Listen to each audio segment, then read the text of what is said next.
Call the meeting to order. This is a meeting of the Committee of Adjustment or a Committee of Adjustment hearing. Motion to accept the agenda. Campbell and Wadden, all in favor? Carried. Declaration of pecuniary interest, if any. None noted. Committee of Adjustment Authority. The Council of the Corporation of the Township of North Huron enacted bylaw 2/2013, authorizing the appointment of the full council to form the Committee of Adjustment. Hence, it is by authority of bylaw 2/2013 that the Planning Act RSO 1990 as amended, that this Committee of Adjustment shall perform its responsibilities.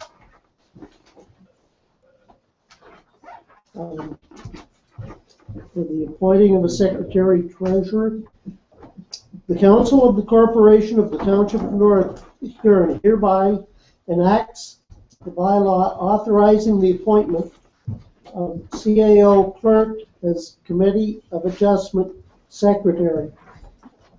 That means you will be acting, Kathy? Okay. Statement of precedent that any decision reached by this committee tonight cannot be used to set as a precedent. New business. Minor variance file numbers A02/14. Lot 3 of Registered Plan 444 or 320 Summit Drive, Town of Wingham, Township of North Huron, County of Huron. Owners and applicant Keith McConnell and Tracy Steen. Purpose and description. This application proposes to permit an accessory building with a 1/4 meter setback from the rear lot line. The owners have stated that the reason they cannot meet the 1 meter setback required by the zoning bylaw is because it would require removing mature trees from the property, which they would like to avoid. The specific variance requested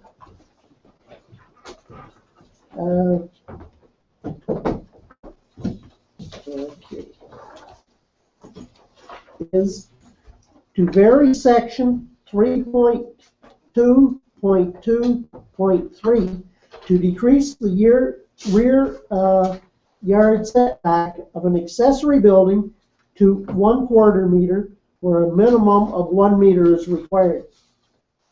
Comments of the planner. Do you want to make comments, Denise?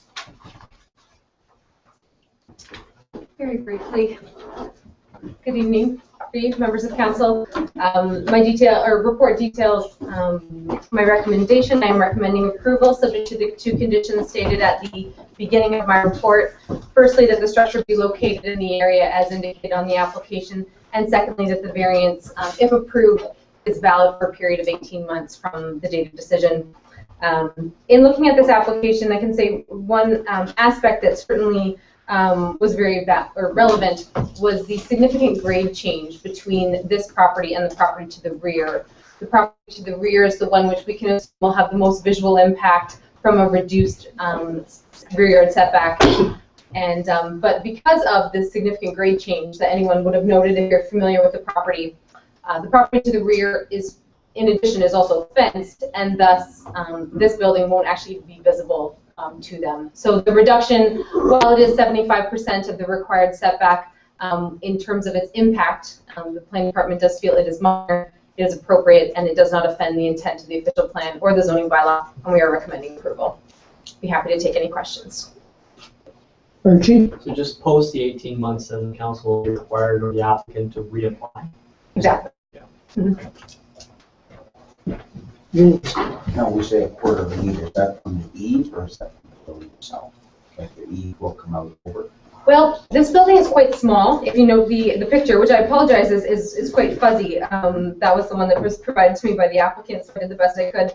I don't think it actually has an eave on it. What we would make sure is that the that the roof was structured in such a way that the water would stay on their own property, that it wouldn't drain onto the neighbor's property.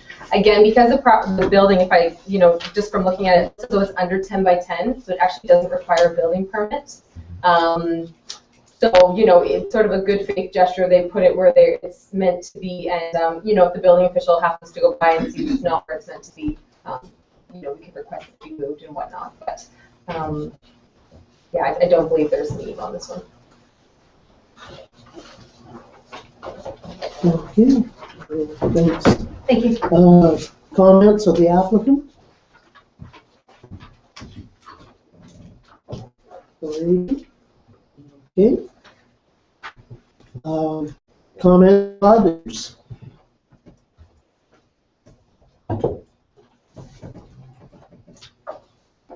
Committee of Adjustment members, questions and/or comments?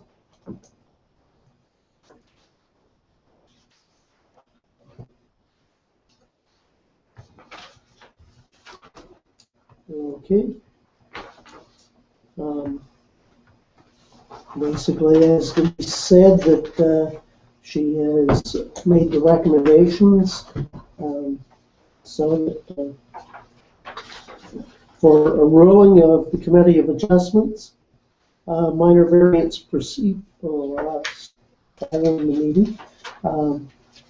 Zach? I would recommend that we approve this. Okay. Moved. Alderman McGowan. Any discussion? All in favor? Carried. Okay, minor variance procedure following the public meeting. The Secretary-Treasurer sends within 10 days a certified copy of the decision indicating the last day of appealing to the Ontario Municipal Board to A, the applicant, B, the Minister of Municipal Affairs and Housing if requested, C, each person who appeared in person or by counsel at the hearing and who has filed with the Secretary-Treasurer a written request of notice of the decision. If no appeal lodged, after the 20-day objection period has expired and no appeal has been lodged, the decision of the Committee of Adjustment is final and binding. The Secretary-Treasurer shall notify the applicant. If a notice of appeal is lodged, if within 20 days of the Committee of Adjustment making a decision, an appeal is lodged with the Secretary-Treasurer outlining the reasons for such an appeal, and the said appeal is accompanied by the required fee of $125. The Committee of Adjustment no longer retains jurisdiction over the application. If a proper appeal is lodged, the Secretary-Treasurer is required to provide proper notice to the Ontario Municipal Board. Okay. That is Committee of Adjustment, Rodden and not. All in favor? Carried. Okay.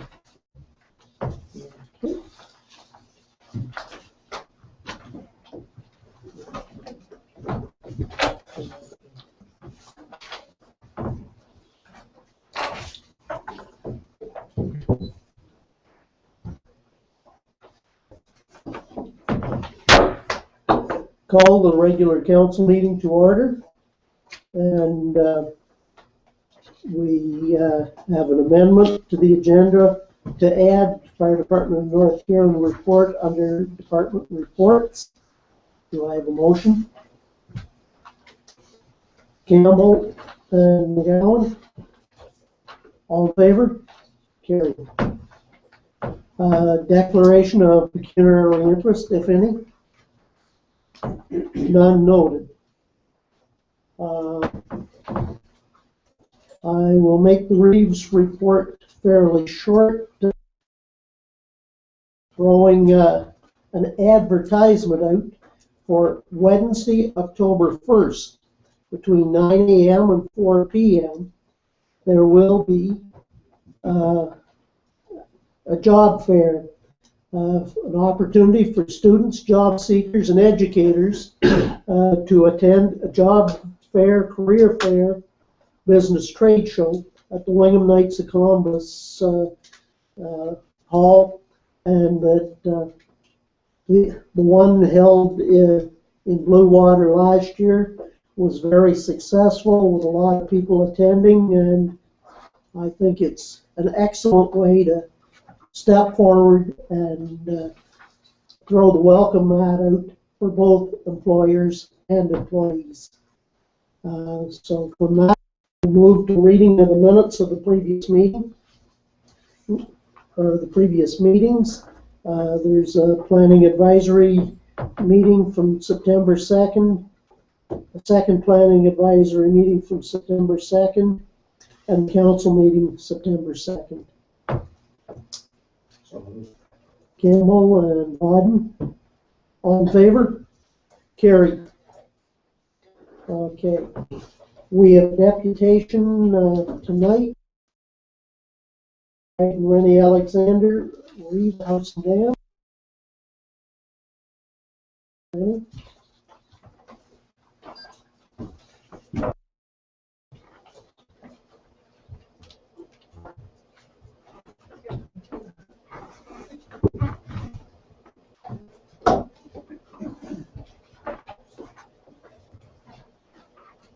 Thank you, Rick Vincent, council members, staff, ladies and gentlemen.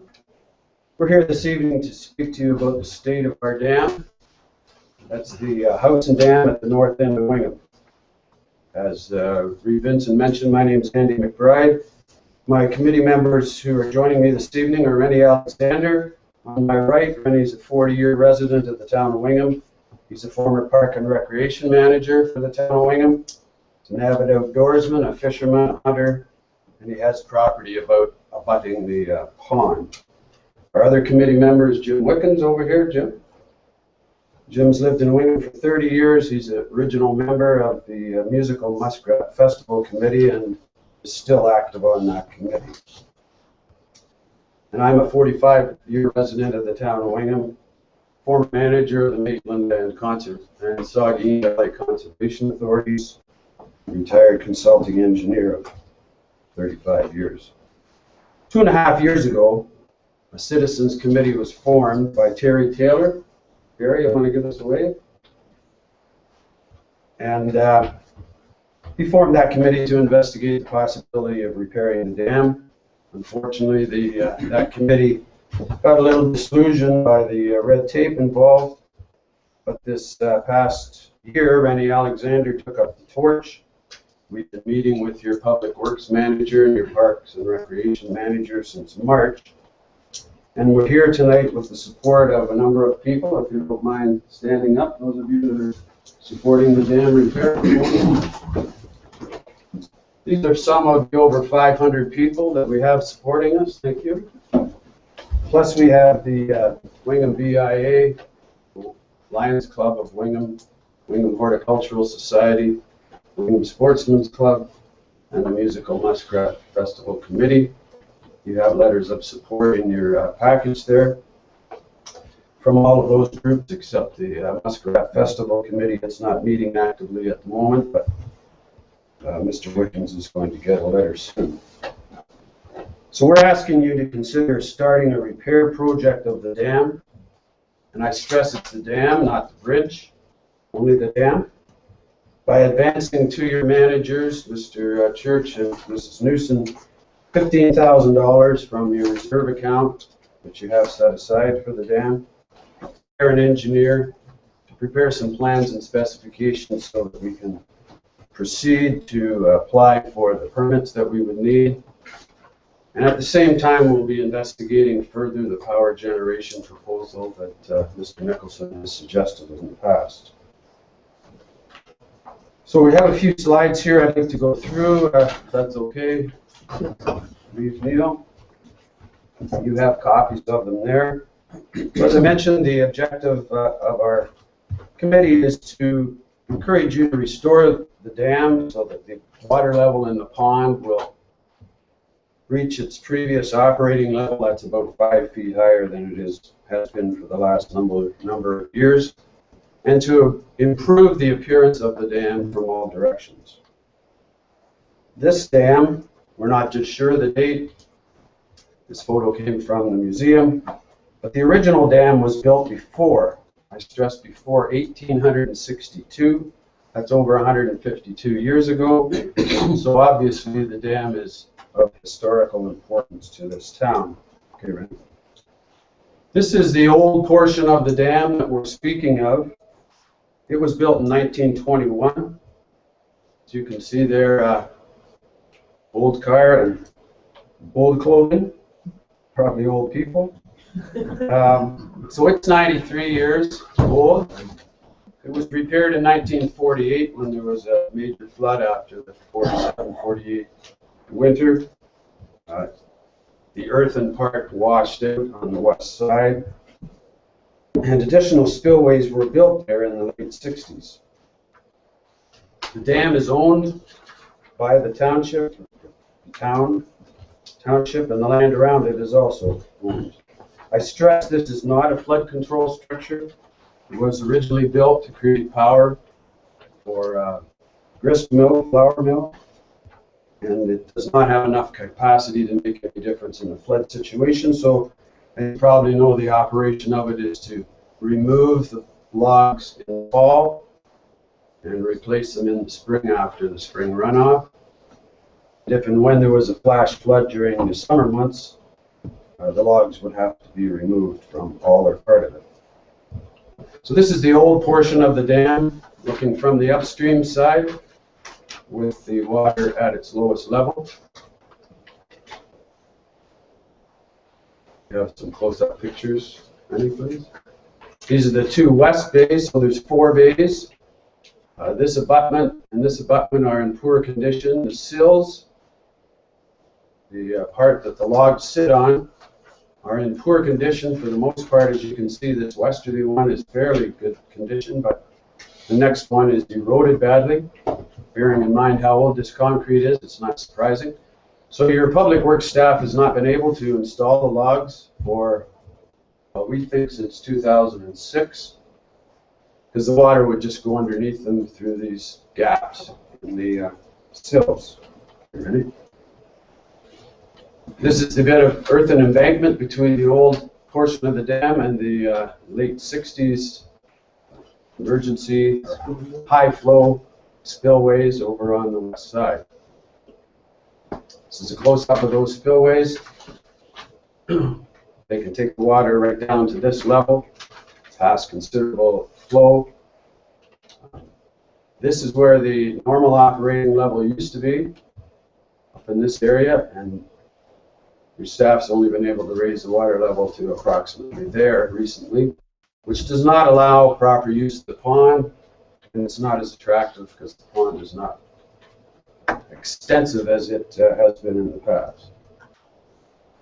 This is a picturesque shot taken this spring from the upstream side, obviously out in the water, of the old section of the dam with the walking bridge downstream. This is the downstream side of the dam from the east side. As you can see, there's spalling of the concrete, which needs to be repaired to make it look more attractive. I do point out, though, that the downstream side here of the spillway has sheet piling across its width. So the more close-up shot there of the spillway. What I'd like to point out to you here are a couple of things. About 15 years ago, according to my records and discussion with your staff, is the last time any money was spent on this by the municipality. And that was when your Public Works Department did some repairs to this abutment and this abutment. You can see that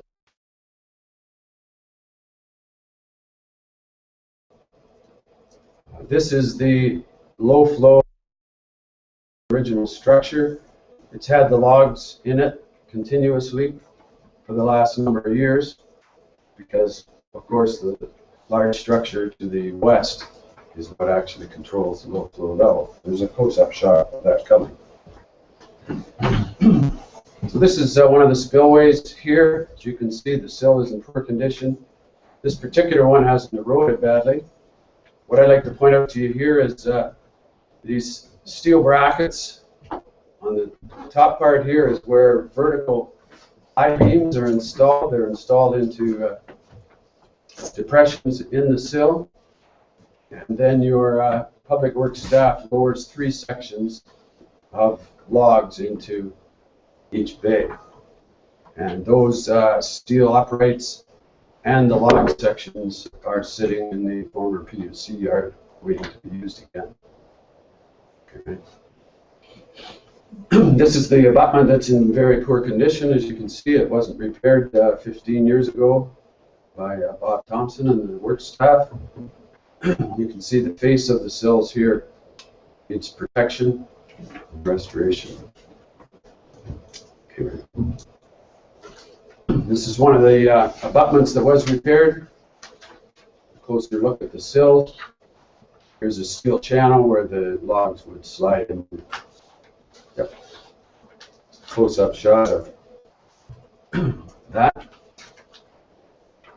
This is spillway on the downstream side. It looks worse than it is because of the growth. There is some repair that needs to be done at the base of that abutment. Now this is behind that low-flow structure I pointed out that still has the logs in it.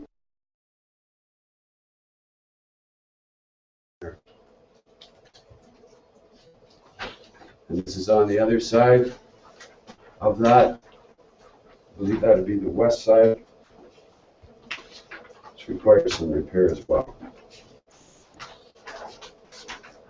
That's the same location. That's a close-up of that control structure. This obviously is new concrete. I can't tell you exactly when that was put in, but that old sill there needs to be restored or replaced. We're not talking about replacing. We're talking about possibly constructing a wall. Let's call it a knee wall across the front of these sills, or just capping them and bringing that concrete down all the way. We have inquired from our two local engineering firms for an engineering fee to undertake this work. And it's in the order of $10,000. They're within a few $100s of each other. So we're asking for $15,000 to be released so that in case there's something else that comes up when they're doing their investigation, we would have enough money to cover that. This is the very poor spillway looking from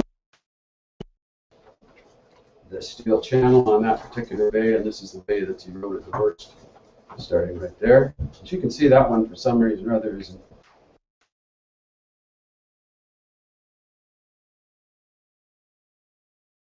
to run over to the east side. It's another. And here's one of the ugly approaches to the walking trail or walking portion across the old bridge now. These are signs that had to be put up when it was a road. Hasn't been a road now for quite a number of years. So we think that there could be some obvious improvements to the approach, both on the east side and the west side, and then of course the upstream and downstream face of the structure. Yeah. Just a reminder that if the pond wasn't there, this is what things would look like. This particular area, personally, we think that a nice pond of water there looks better than that. It's a Photoshop drawing with repairs done. Unfortunately, we didn't know how to raise the water level when we photoshopped it, but you can see there's the abutments are repaired. The face of the bridge has been repaired. This is a shot of your park where the Libro picnic pavilion is, where the boat launch is. It's just off to the right here, a concrete slab, break wall here, or docking area. You can see the tires there. If the water level was where it used to be, if we right up to the bottom of those tires, it would cover up this shrubby growth area there. It would be up on the side of those concrete slabs there. Yeah. And that's on the east side. On the west side, all of this scruffy stuff along the edge would be underwater. This is a close-up, photoshopped close-up of the structure with the repairs done. Except that, again, the water level hasn't been raised because we didn't know how to do that. So we ask for your consideration of this request. I understand it's formally in one of your manager's reports. We can try to answer any questions if you have them. As I say, we have over 500 people that have, from the community, that have indicated that they're interested in this repair, as well as those community groups. Richie, Make a motion to release $15,000 in order for the committee to take the next step in their project. you're seconding, Bill? You got that, Kathy? Discussion? Bernie? Hey, I'm just wondering, in 85, there was a study done on this. I'm sure the town spent a lot of money. I talked to Don on this. It was a $2 million project back then. That study that was done, the engineer study that was done, are you going to start from that or look at that? Or is that another one of those ones we spent money on and it's just wasted? Like, it's obviously not better than then. But I'm saying if that study shows it's here, then will you be using something like that? We'll be providing it to the engineers that are hired, yes. I just got a copy of it the other day, actually. I haven't had a chance to read it, but I believe it was considerably more extensive than what we're proposing. There's also a 1997 report, which is more in line with what we're talking about. I'm not sure if it was an error or not, but we'll check this because it was prepared by one of the engineers we're dealing with. But the concrete work that they propose there, wing walls and piers and all that kind of thing, and it was considerably less than the 80. Richie? Good question. The 97 report, if I recall correctly, gave two options. One was replacement with a weir structure, and then replacement with a weir or as well as a road. The road was obviously totally unattainable, so the costs were just out of this world. The committee's probably talked about options of repairs compared to, replacement with a weir. And I can't remember the exact numbers that the weir came in. It wasn't cheap either, but where is the committee? What are their thoughts on, initial cost, what they think a repair would be compared to the replacement with a weir type structure? Well, this quote for the weir involved removal of the bridge, removal of the well, it says the spillway bridge and then the main bridge. I'm not just sure what the difference is. And then a complete new weir constructed, which was $500,000 for the weir. In total, it was almost $1 million. Yeah. We're thinking of a repair. Lower the walls so that the logs can go in. We have a lot of faith in the old structure since it's been there since the 20s. And then fixing the surface. Just I don't remember if I mentioned this to you or maybe it was to Renee or somebody else, that the MTO engineers did come up and do an inspection. And they felt like cosmetically, of course, it doesn't look good at all, and the stop logs in particular need the most work. But that structurally, it's actually fairly sound. They felt there's a substantial amount of steel in it. There didn't seem to be any degradation underneath the spillways. Like the water wasn't getting underneath, which would cause it quite a bit more problems. So hopefully, I think this is a great option that the committee's been looking at the last couple of years, and I commend all of you. I think it's going to be wonderful to go ahead and get this project started and get some engineering done and get the cosmetics fixed. Well, we hope it's affordable. My figure is like about $25,000 per bay. So I'm hoping it would be under $150,000 to do the work. We'll see. Maybe way out in left field. Rock? Has the committee done any thinking about how this should be financed? When you know what the price is. Right. Well, it's our understanding that there's a considerable reserve sitting, and we're hoping that we're fairly confident that it could be done. Would be within that amount. Yes. That would be wonderful. At this time, as I say, we haven't had any engineering time. Going to Pat? I just wanted to comment, this committee has been extremely committed to this project and very organized in their thoughts. So getting an engineering report is going to really help council make the next decision, what to do. It's also going to help us explore grant opportunities as well as what other permissions are required and how to apply for those permissions. So this is the next step. It's not council's final decision on what to do next, but it is releasing the funds to go forward. Having the $214,000 in reserve would be also could be leveraged as matching dollars in grant applications. So we won't know the answers till we hear back from the engineers, but I think that they're well on their way to the right step, and both Kelly and I support the work that they're doing, and until we council will have better information to make the next step decision. James.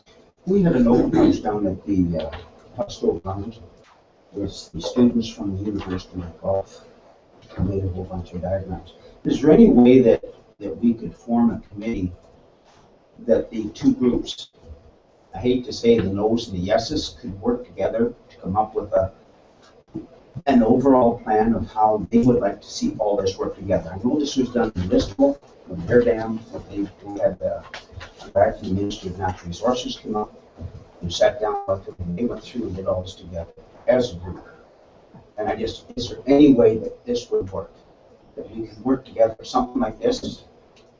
To put in some of that landscape The two groups together, yeah. Like form a committee with Who's the other group? well, I think there's other people that would like to belong to this other group that have seen that were down at that open house, absolutely honest. Sure. But I just think that we're To improve the park area? the whole thing, yes, and as far as up the river, that we're looking at going too. Yeah, the Horticultural Society is quite interested in that. They told me in trying to extend the walking trail up through there too, so I could see where that could all work in together. Yeah, I just wanted to add to that. I did obviously was one of the hosts of that presentation, and the Guelph student conceptual designs are excellent. And as the professor pointed out that night, that we can take a look at those, what we like best from those, and then have a landscape architect actually design our master plan for our waterfront, whether the dam is in or out. But the first decision has to be made in or out, so that we know the water levels to make that park's decision. And then have, a 20-year long-term plan to improve the park, the use of the water, or the use of the area, the trails, and all of that, which is along our waterway and in our park. So, just to answer your question, Jim, I think it's a process which we all need to work towards. This is sort of the first step. I think based on the community response, the 500 names in this book and those community groups, I think the community basically has indicated that they would prefer to see bond. You have a question, Bill? I just wanted to be clear that the capital reserve fund that's there, $214,000, that was specifically set up for this dam, correct? Yes. So it's money that's there. It's to be spent on the dam, so it's time to spend. Rob. Just a slight comment. I think it's great when the committee does a great deal of work, looks into the possibilities and studies it, and doesn't just come asking for money for something. I think that should be commended.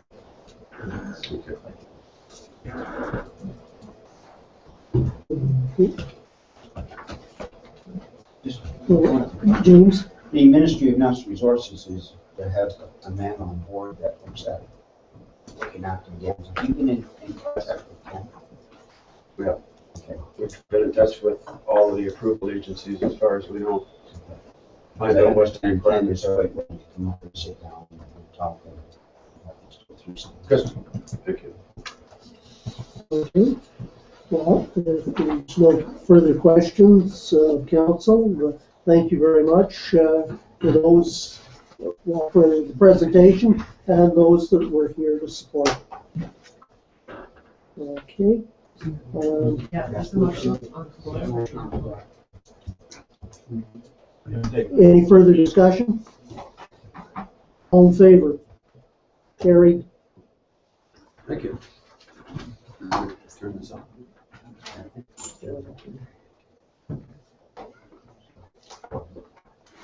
Okay, moving into department reports. In health and safety, I think it's very good that Kelly has been busy. He's received the certification for Part 1 basic and Part 2 workplace specific hazard training, so that that's all part and parcel of, we hope to have our employees trained properly to handle the situations. Congratulations, Kelly. Okay, moving to recreation and facilities, how much are you going to add that? To time or to the agenda? Well, number one is house and band. Oh, no, I think everything is in my report. The motion is the recommendation, so I think Yeah. Kelly and I are satisfied. We can proceed with the next step, and we have enough council direction on that. Okay, move to airport zoning. One comment on that. I think that council should have been let know a little while ago, like probably 4 months ago or 5 months ago, that this was happening and our staff was busy working on this. I think staff need to know, the council needs to know, the staff, what the staff are doing and where their time is being committed on this. It was an eye-opener to me to read this report and to see this, our staff been working on this for 5 months without us knowing about it.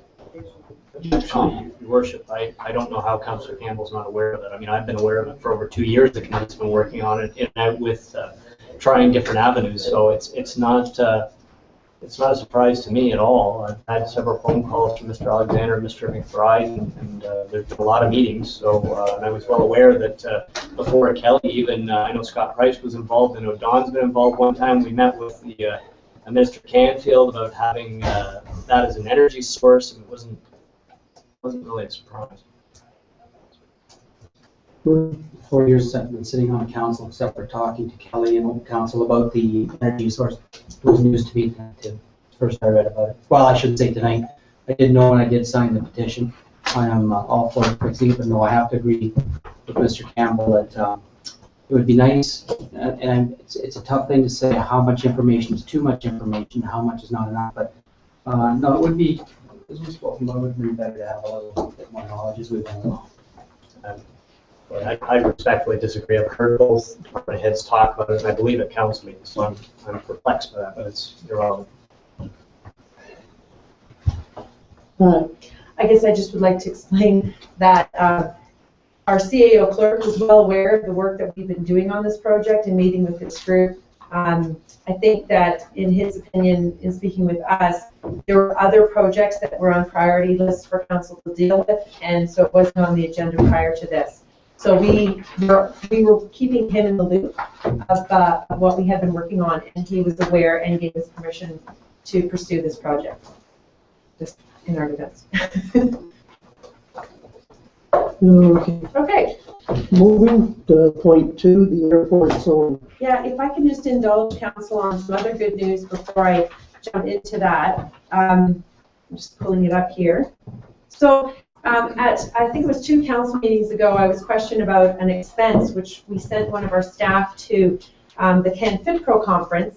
And the good news is that she attended a session and put her name into a draw. And so we're excited to announce that we have a new piece of equipment at the fitness center as a success. It's a $3,500 machine plus the accessories, and it's called a Hyper Vibe. And it's a new kind of training, vibration training, and it's for pain management, obesity, arthritis, fibromyalgia, osteoporosis, back pain, poor circulation, lymph drainage, varicose veins.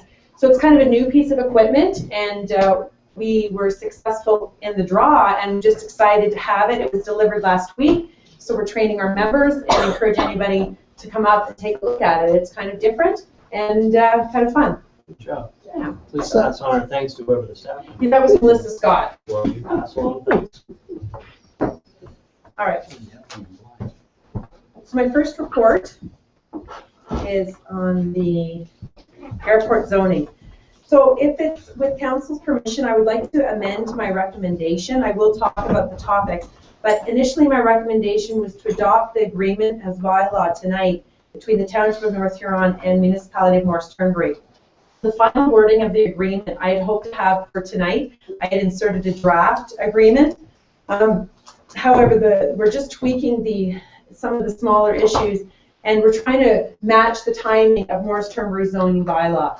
So what I would request tonight from council is a motion to accept the agreement in principle, in concept, and then I would like to bring it back in its final form on October 6th to adopt as bylaw. But I'm more than happy to sort of just explain what's happening. So what we're trying to achieve here is to zone the property inside the airport. So we're talking about the airport, which is located in Morris Turnberry. And the other thing we're trying to accomplish is to protect the airspace around the airport. That's a 4-kilometer radius around the runway.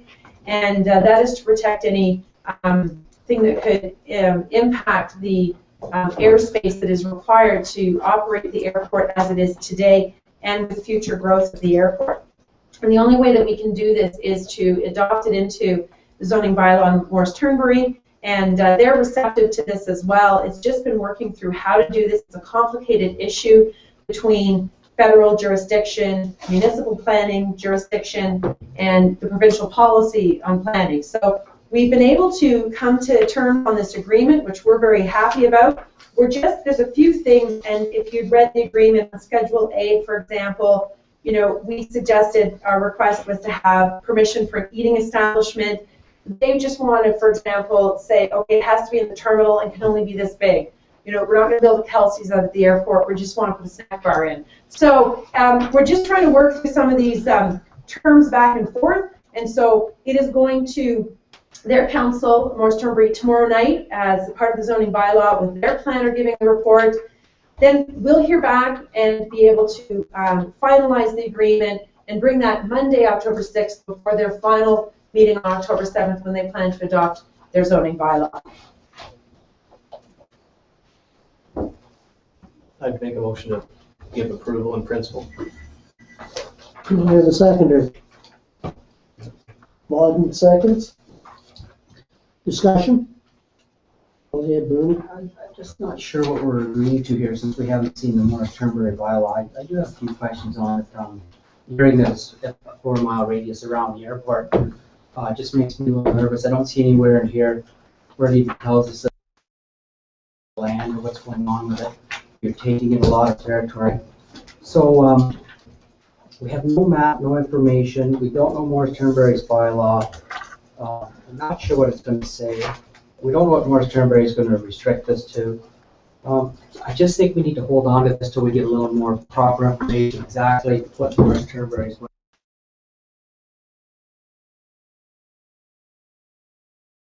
to continue on with this because there's nothing. Okay, I guess I didn't include enough information because if you remember, we had Philip Van Manen here about a year ago presenting what he recommended as the airspace protection zone around the airport. I'm happy that this is the draft one from July, which they're all in favor of including this in the zoning bylaw, which is the airspace protection. It is not a zone, it is a restriction. So we don't, so we don't say that is now industrial, that is agriculture, residential. It remains that. It just says on those properties you can't build above this certain height.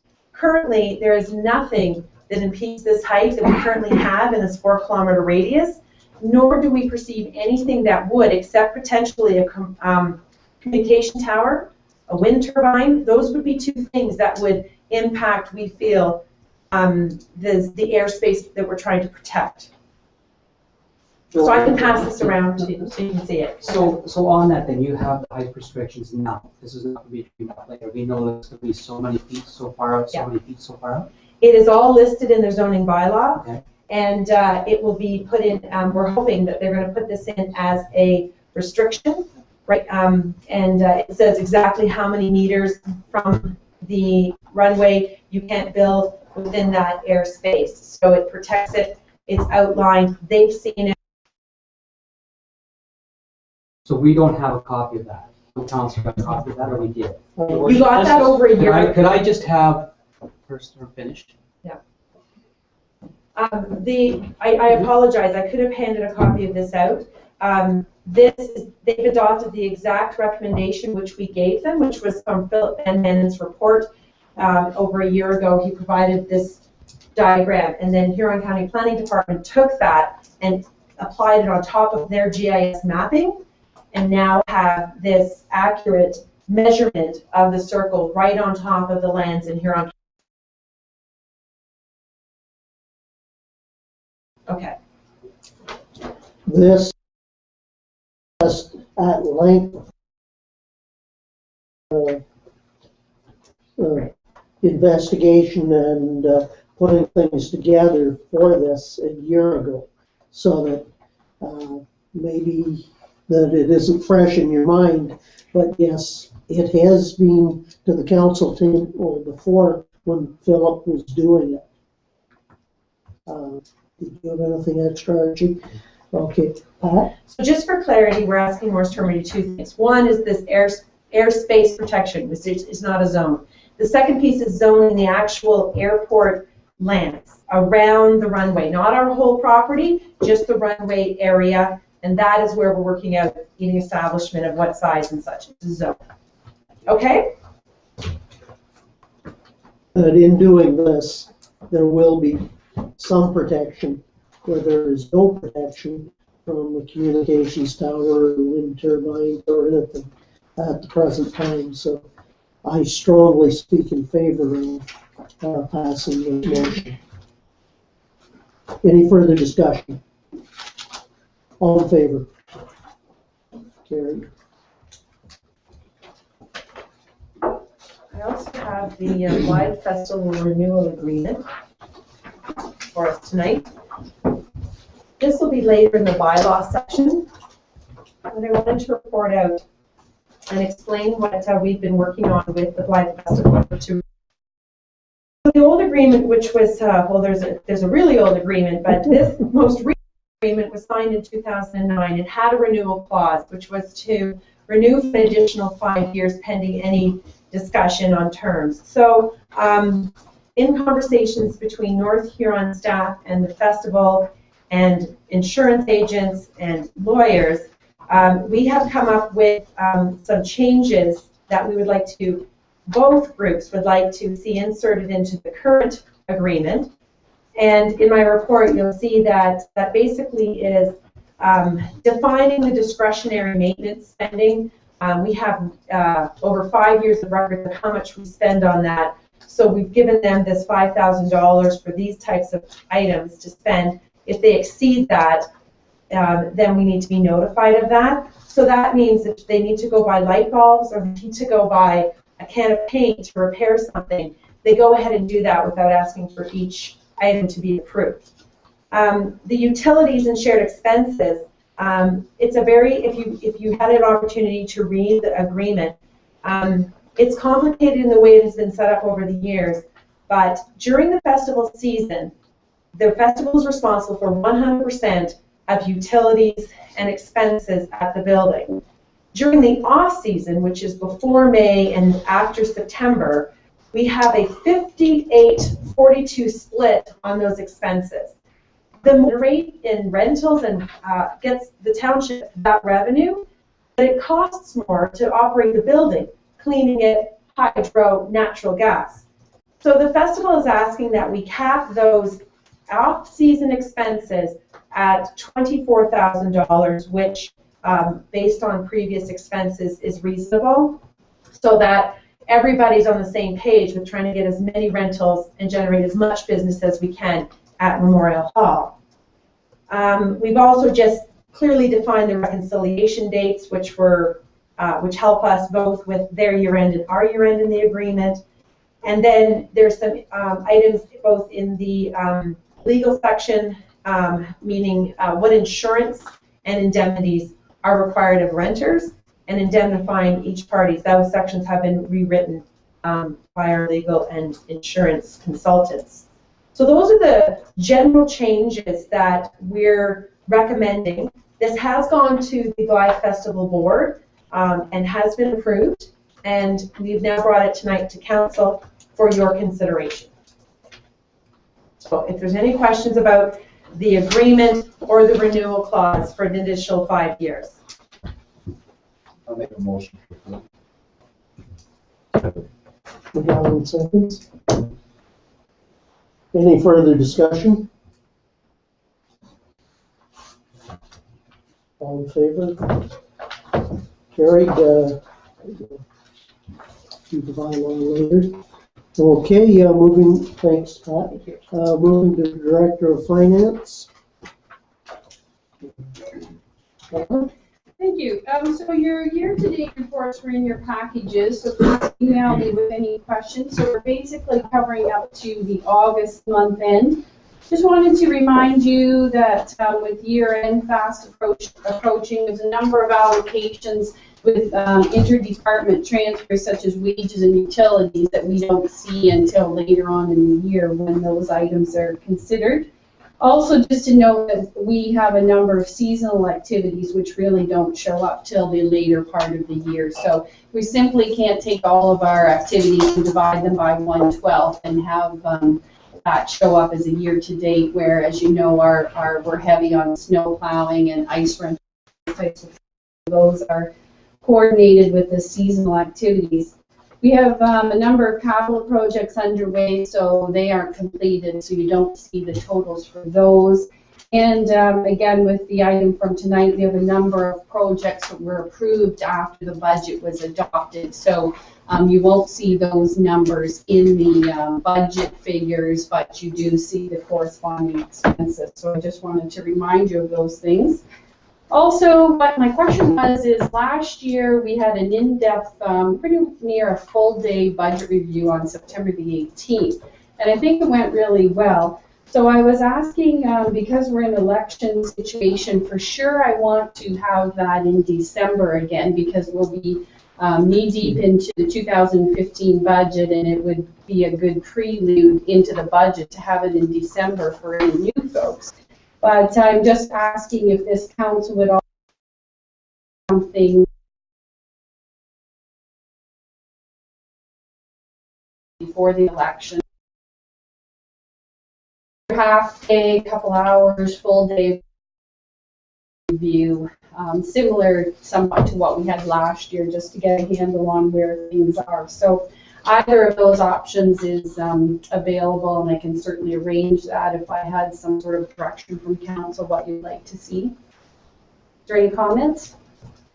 Personally, I'd like to go through it, but, you know, it's tough for day meetings for me, but I'd like to go through it and maybe I can get in. But there's a few areas I think we need to look at. So what are you saying? I'm in favor of it. A 2 to 3 hour meeting? Yeah. When it can be scheduled? So what about something during, David has a number of initiatives underway that he'll have some further information by, say, the 1st of October? First week of October. So how about something, we'll send out some dates after the first week of October and schedule something, give you a couple of options to pick from. Would that be satisfactory? That would be good. I think it's important that we do this. I think it's beneficial to both this council and next. For sure, and then definitely we'll schedule something again in December, as I said, with any of the new ones that will be crucial to have them involved in that for a prelude to the new budget. Okay, so we'll send out some dates on that. Okay. Okay, very good. Okay, I'll carry on then. My second item is Dawn and Kelly and myself have been working diligently on the 2 new funding applications. They are due this week, September the 19th. We're still waiting for some final information from the engineer, so we may not get that until, well, we won't get it until tomorrow or Wednesday. But what we, after putting our heads together, what we've decided to propose is, as we discussed under the short-term project, the new well in Blythe, actually both projects are in Blythe, and just remind you that the Ontario Community Infrastructure Fund is a shorter-term project, and it has a much shorter, as I said, a much shorter turnaround time, and that you can request up to 9% of the funding. So we're suggesting there that the new well in Blythe is going to cost somewhere around $500,000, and we were looking at suggesting request of $80,000 on that project. So the second project is the longer term project, and we have decided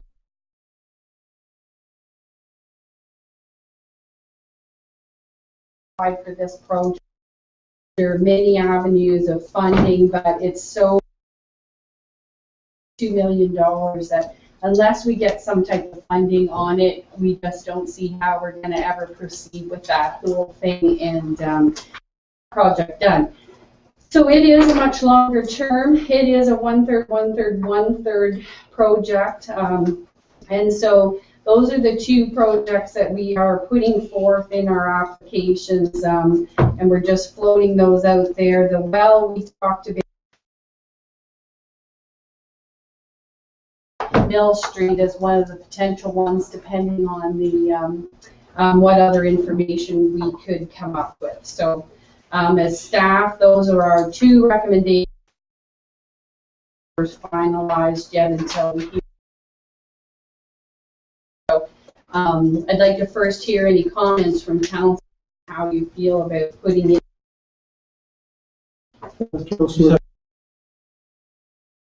The likelihood of having to do environmental assessment on the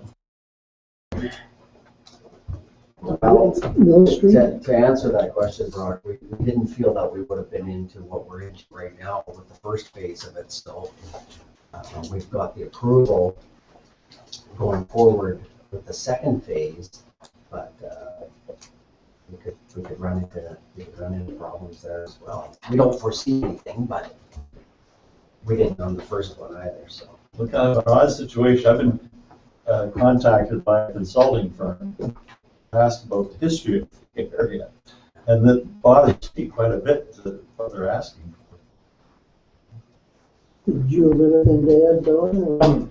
Other than, yeah, the environmental assessment that we ran into was to do with the Interior Realty Corporation. All we asked for was an easement, a 30-foot easement across there. So basically, we're doing quite a lot of background support for them to clear their property is what it ends up being. So, but as far as the balance of the project, it's pretty much the replacement type of a project. So, and generally speaking, those don't require an environmental assessment. Oh, good. Let's hope. Yeah, so far. that's what I said. Okay, there's two motions for the two different applications. We'll take the Ontario Community Infrastructure or the new well first. Do I have a motion? One, and not? Any further discussion? All in favor? Carried. Okay, on the second one for the Small Communities Fund, the Mill Street storm sewer reconstruction, not. And Campbell, any discussion? James, the time frame on that, on the Mill Street one? It's a 5-year project. Okay, so it doesn't have to go into next year's budget kind of thing. Well, Some of it will. yeah, Some of it definitely will. we can start putting money into it right away. What happens with both of these projects is we don't know about them until, well, first off, if you make it through round 1, then we have to send in full-blown applications by December. Then we know by February or March, which we'll likely have our budgets done by then.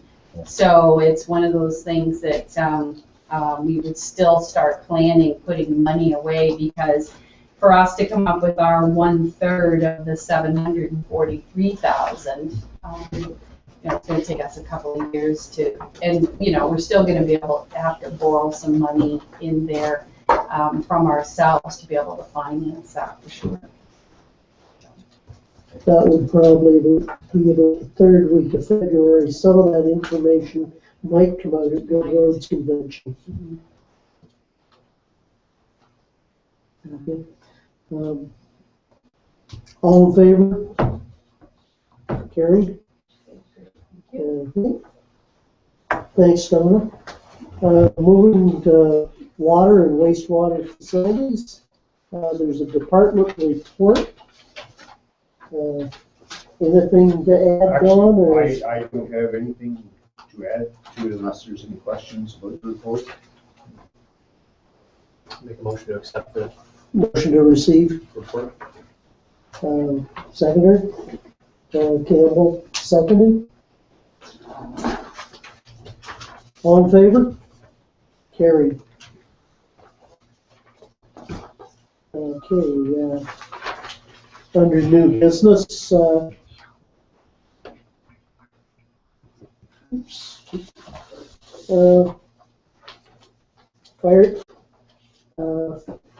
fire department report.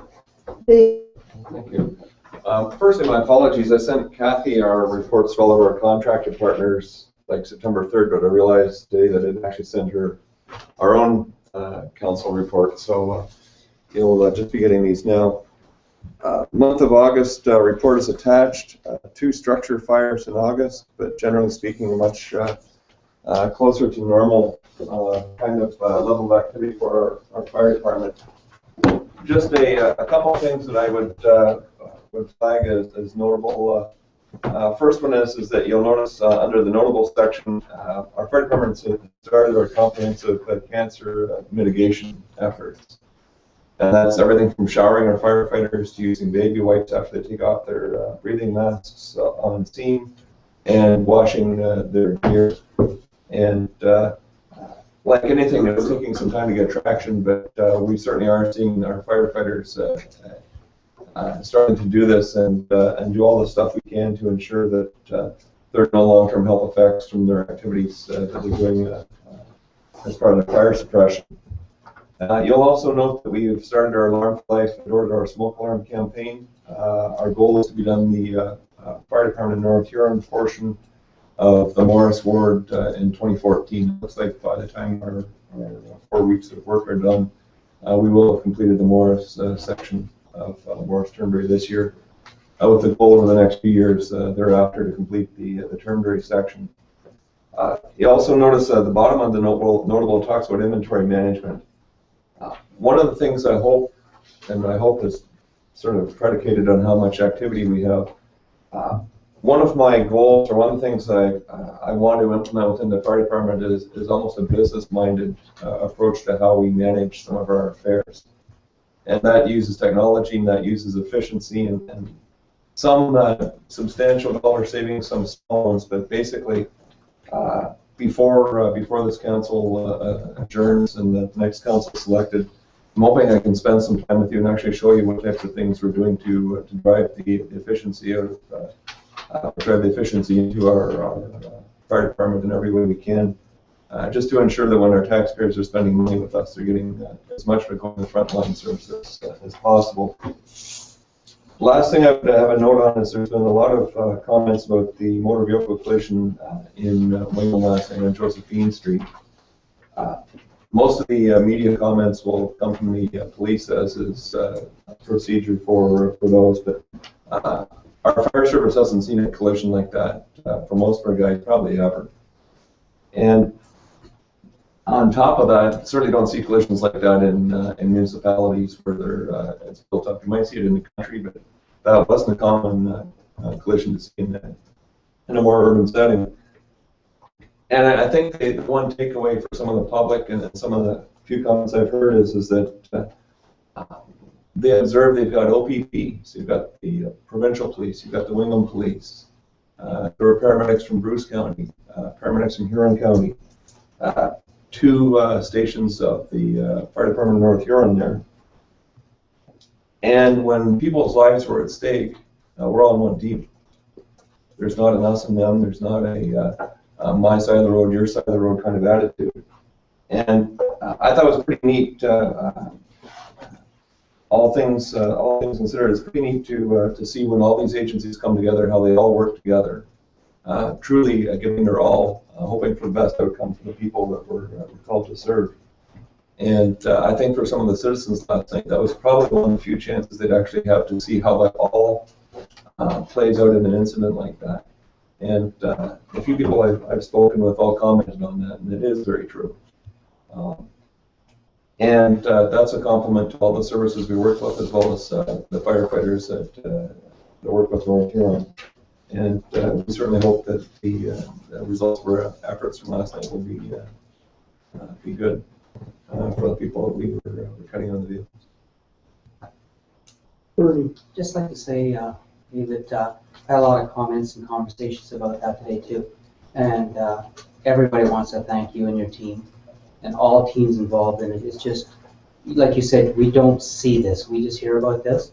But for people to actually view what you guys do, how you do it, how efficient everything was, you tried your best. Everybody, the guys were really good. Need you to pass that on to them. It's fantastic. I much appreciate that. Be sure to. Okay. Any other questions or comments? Thank you, David. Okay. Moving to new business. First is the Marin family request to waive the tent permit fee. So Bailey seconds. All in favor? Carried. Wingham Air Cadets request to close Veterans Road from Josephine to Farley Lane for a parade in honor of the Battle of Britain on September 20th. Campbell and Knott. And that is for what, approximately 2 hours? What did you say? It's from 10 a.m. probably. It isn't specified, but it's probably only a 2-hour closing. Okay, all in favor? Carried. Point 3, Habitat for Humanity, Huron County, request to waive building permit fee for upgrades to a building on Francis Street. Vauden, and do I have a seconder?